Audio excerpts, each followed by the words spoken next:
Welcome back to the channel. This video is part 1 of an injury story that I would like to share with you.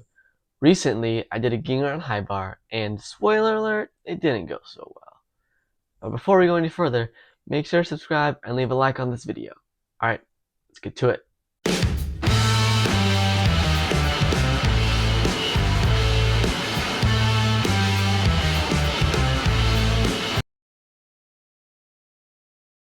So you probably know by this point that I have been doing a ginger on high bar for a long time now. If you're new to the channel, you might not know that, but now you do. Anyways, a few weeks ago, on November 4th, 2025, I was practicing some gingers, and we had to show high bar routines at practice. I was first up for the team, and let's just say it did not go as planned. Normally, I do gingers like this. But when I showed a routine, I threw the ginger too close to the bar and smashed my lower abdomen on the bar, missing all of my ribs and the other things. I hit dead ass straight on the bar, no protection whatsoever, not even a pad slide. Usually, I'll put my hands out first to grab the bar if I'm coming too close, but I could not see the bar when I went, and my hands missed. I landed on the bar and I folded like a piece of paper. I fell to the floor instantly and was in a lot of pain. I was able to get up and I ate my snack I brought for break. I went home early and relaxed the rest of the night. But little did I know, things were about to get worse. At about 4 in the morning, I woke up in a lot of pain. So much pain that I had to wake my parents up and my mom took me to the Mercy ER in Folsom, California. While there, I could barely walk and standing was extremely painful. And I was also feeling nauseous. While in the waiting room, they gave me pain medicine, which I later threw back up. There was also a little bit of blood in the throw up, a sign that something was wrong. After a blood test and a CT scan, it was discovered that I had high lipase and amylase levels, digestive enzymes produced in the pancreas. They also discovered that I had fluid leakage from somewhere, but couldn't tell where it was coming from. But they knew something was wrong with my pancreas, but unfortunately, the Folsom ER did not have the medical equipment for my situation. So I was transferred by ambulance from Folsom to the more advanced hospital in downtown Sacramento, where no one knew or thought I would be staying there for the next 9 days. First, I was going to get an MRI, but the doctors decided it would be better to do an emergency surgery to drain the leaking amylase and lipase. The surgery left me a wound down the middle of my stomach about 8 inches long.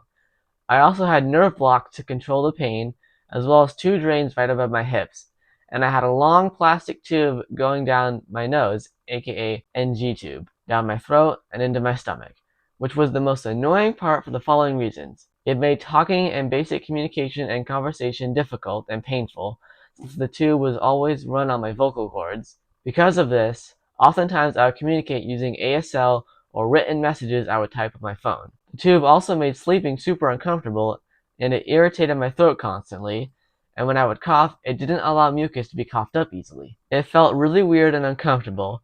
It made swallowing painful and near impossible. It would constantly get in the way when I tried to move around because it was just all over the place. It limited me to one area since it was hooked up to a vacuum pump. The reason it was connected to a vacuum pump is because I had some dangerous fluids or something like that in my stomach that, if absorbed, would be incredibly dangerous and cause infection. So we avoided those by just sucking it out. That's the reason the tube was in my throat. The rest of the day was pretty chill. I got moved to a room where I would be staying overnight. Family visitors came by that night, including my girlfriend. That first night in the hospital, I got basically zero sleep. I did mention that the tube made sleeping uncomfortable, and you damn right it did. But I also did not know that nurses came by every night to check vitals like blood pressure and oxygen levels and to give me pain medication. They came by at least every 2 hours, which was pretty annoying. I did do sleeps where I would just close my eyes for like 30 minutes at a time, but did not actually fall asleep for the reasons I mentioned. So the next day, I was exhausted and tired and would occasionally just close my eyes and lay there in the bed. Physical therapy came by for the first time since surgery, which was super painful and difficult. I literally almost cried after just sitting up in bed. I couldn't even stand up. It was miserable. And I also couldn't eat or drink anything because of that stupid damn tube down my throat. So I was fed water, salt, glucose, and electrolytes through an IV in a constant flow attached to my left wrist. And later that night, we got moved to a new room in the hospital away from the loud and disrespectful people next to us. The new room was way quieter and a lot more peaceful, so I was hoping to get some better sleep. And I kinda did. The tube in my throat was still making sleep uncomfortable, and I did fall asleep briefly for like 30 minutes, but all in all, I did not sleep very well. The next day, I would say was just okay. I was still tired from the night because I was up almost all night. Not only because of the tube in my throat, but also the nurses came by every 2 hours to give me medications and check important vitals, like I said earlier. And every morning, I got a shot through the back of my arm to prevent blood clots while laying down for a long time. They alternated arms every day, so one arm wouldn't be more sore than the other. In the morning, more family came to visit, and my gymnastics coaches even came to visit me to see how I was doing. Later, physical therapy came back, and I was able to sit up and get out of bed with a little help from the physical therapist. It was still pretty painful, but thankfully not as painful as the day before. I was able to walk about 20 feet away from the bed. Walking again after laying in bed for 2 days was kinda hard and felt super weird, but it was good to get it in to keep my body moving. But it was also difficult because I was still hooked up to that IV in my left wrist, so wherever I go, the setup goes with. I described it as being a dog on a leash, if that makes any sense. After physical therapy, I was able to sit up in a chair for the first time in a while. I sat in the chair for about an hour. Getting back in bed was a little difficult too. In fact, the most painful part of moving around. But I eventually did make it back in bed and barely slept again. No surprise. The next day, 4 days into the hospital and 5 days since the injury. On that day, I got an MRI around 9 a.m. The MRI was to check if my pancreas had little cuts or if it was badly damaged. The MRI was supposed to be on November 7th, but it kept getting delayed for some reason and it didn't get done until November 8th. Before the MRI, the nerve blocks had to come out since they had metal inside of them, and metal is a big no-no around MRIs. The magnetic field around MRIs is super powerful. It would have ripped the nerve blocks right out, which would not have been good and would have been painful. So to prepare, the nerve blocks came out slow and controlled by the doctors. I was worried that I would have extreme pain after the nerve blocks came out, but I was okay for the most part. After the MRI, I was able to get out of bed by myself for the first time and sat in the chair for a little bit. I got back in bed around noon and did a Zoom call with my teammates back at gym while they were at practice. I was glad to see them, and they were glad to see me too. I did still have that tube in my throat, and I figured that they would be asking me a lot of questions, so I typed in the Zoom chat, "Don't make me talk too much. The tube in my throat makes it hard and painful to speak." They understood, and my mom did a lot of the question answering, but it was still good to see my teammates after a while. They really missed me and said the gym is not the same without me. Later in the day, my cousin's aunt and uncle came to visit me for about an hour. Because other family was starting to visit now, the tube of my throat preventing speaking was starting to get a little bit embarrassing. Nonetheless, it was still great to see my cousins. The next day, the doctors came in the morning and said the tube was scheduled to come out. As you can probably imagine, this was amazing to hear. But before it could be removed altogether, they disconnected the tube from the vacuum pump to see if anything else would ooze out. This was going to last 4 hours, and my girlfriend said she was coming to visit me. I hoped the tube was going to come out before she came, but 4 hours is 4 hours. So, yeah. Anyways, my girlfriend and her sister both came to visit me, and they both brought Scrabble, and the three of us played for about an hour. We played 2 games. In both games, my girlfriend's sister whipped me and my girlfriend, only by making up weird but surprisingly legal words in Scrabble. I still had the tube in my throat the entire time the two of them were there, so I wasn't able to interact with them as easily. But it was still really fun to see Scrabble and pretty nice to see my girlfriend. And she actually gave me the Scrabble game to keep, which was super nice of her, so thank you again. At around 2 p.m., the 4 hours of the tube oozing experiment was supposed to be up, but the nurses didn't show up until like an hour later, meaning the experiment actually lasted 5 hours. Anyways, the nurse was going to connect the tube back to the vacuum pump for another 15 minutes. And she said if there was less than 200 milliliters of fluid, the tube can come out. 15 minutes went by, and there was only about 30 milliliters of fluid that came out of the tube, meaning the tube was able to come out. The nurse actually let me pull out the tube myself, and I did.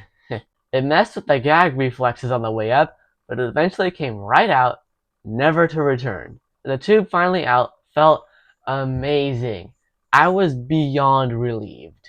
All the problems with the tube I mentioned earlier in the video were all solved. I could finally talk again, which would have been nice to do while my girlfriend was visiting, and because the tube was finally out, which made moving around easier, I decided to get out of bed and sit in the chair for a little bit.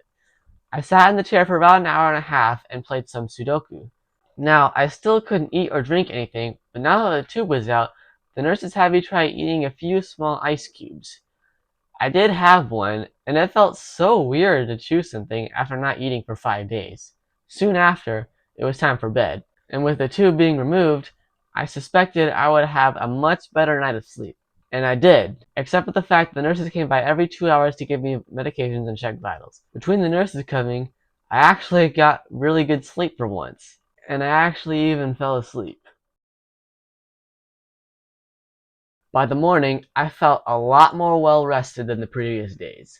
Physical therapy came by in the morning, and I got up out of bed myself, and we walked further from the bed than I had ever before. We made our way to a staircase where I could see how walking up and down the stairs felt. The equipment the IV was connected to didn't come up the stairs, so I could only go up a few steps. Climbing the stairs wasn't super painful, but it was definitely difficult, since not eating or drinking caused my energy levels to be lower than normal. But I was still able to make it back to the room, where I sat in the chair for an entire 7 hours, basically all day. During that time, the hospital offers dog visits from Monday through Thursday, and one named Paloma did stop by for like 10 minutes, which was super cute, and it reminded me of my dog back at home, which I really missed. And in the late afternoon, the nurses said I was able to start to ease back into eating and drinking. I started out with some apple juice, going very slowly like the nurse said. And that went well, and soon dinner came by. It was beef broth and orange jello. I am not a huge fan of beef broth, or any broth in general, but it was still nice to have a meal for the first time in 6 days. And the orange jello was really quite good. It had been a while since I had jello, and I had never had or even heard of orange flavor before, and it was pretty good. The night went by like a breeze, despite the nurses coming every 2 hours. Still, I needed that sleep. For breakfast on day 7, I was given orange juice and jello. I was also offered chicken broth, which I passed because chicken broth for breakfast did not sound very good. Physical therapy came by in the morning, and I was able to get back to the chair. Right before lunch, Paloma, the dog from the day before, came back, which was super nice to see. For lunch, it was apparently Taco Tuesday, so I was given rice, chicken, and a tortilla. I think the intention was I was supposed to build a taco myself, but I did not like tacos that much, so I just ate the stuff that was given to me.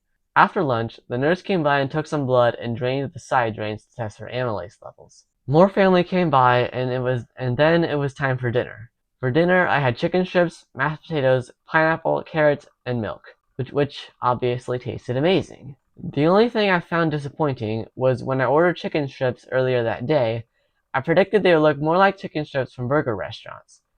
But the chicken strips I got were more like chicken nuggets. Regardless, they were still pretty good. And thankfully I got a good night's sleep that night, because the next day, little did I know, would be the best day so far.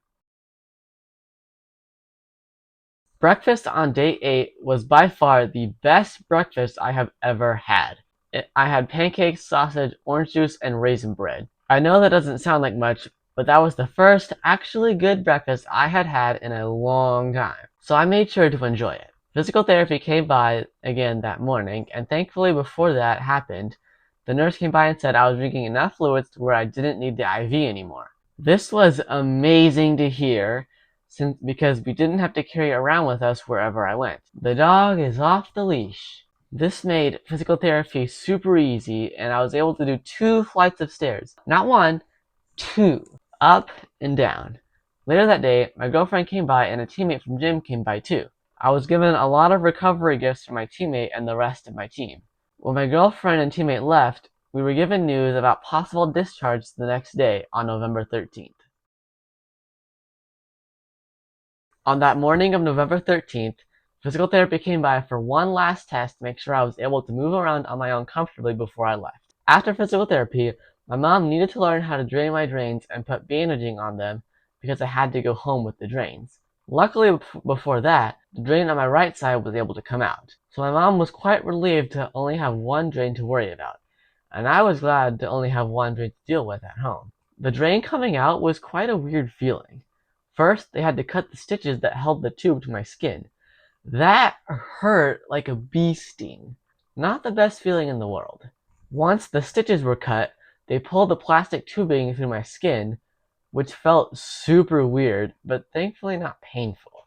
Now, I just mentioned that I had to go home with the other drain in my left side. It would have to get drained every 24 hours, and the nurses said that they only do follow-ups on Tuesdays, but because of some weird strike thing, the Tuesday after discharge, November 18th, was not available. So I had to wait until November 25th to go back in the hospital and get it checked. It couldn't come out then, they just needed to check amylase levels, and that will determine whether or not the drain can be removed on the following Tuesday, December 2nd. And like I said earlier, this was the day of possible discharge. And good news, it was. It was a little slow getting things going with the paperwork, but eventually we walked out of the hospital around 3:30 p.m. It was also my mom's birthday, and she said me being discharged from the hospital was an amazing birthday present. A lot of things happened after discharge, but I will explain more of those details in my next video, part 2. So subscribe, turn on notifications, and you won't miss it. And feel free to comment your thoughts about the situation and leave me some positive recovery vibes. Thank you for watching, thank you for your support, and let's hope for a fast and smooth recovery.